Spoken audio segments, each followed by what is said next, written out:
پیاری ماں کی دعا۔ حضرت موسیٰ علیہ السلام نے ایک دفعہ اللہ تعالیٰ سے پوچھا کہ جنت میں میرے ساتھ کون ہوگا؟ ارشاد ہوا فلاں قصاب ہوگا۔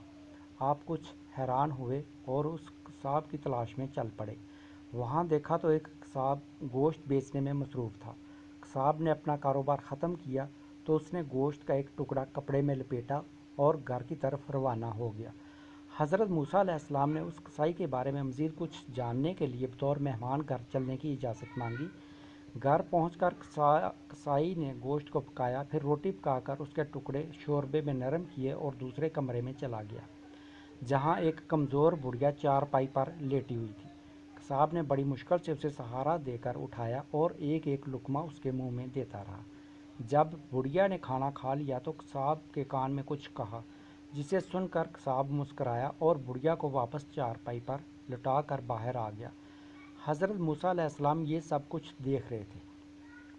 پھر حضرت موسیٰ علیہ السلام نے قصاب سے پوچھا، یہ عورت کون ہے اور اس نے تیرے کان میں کیا کہا جس پر تو نے مسکرا دیا؟ قصاب بولا، اے اللہ کے بندے، یہ عورت میری ماں ہے۔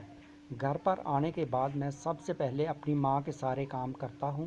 میری ماں روز خوش ہو کر مجھے دعا دیتی ہے کہ اللہ تجھے جنت میں حضرت موسیٰ علیہ السلام کے ساتھ رکھے، جس پر میں مسکرا دیتا ہوں کہ میں کہاں اور موسیٰ کلیم اللہ کہاں۔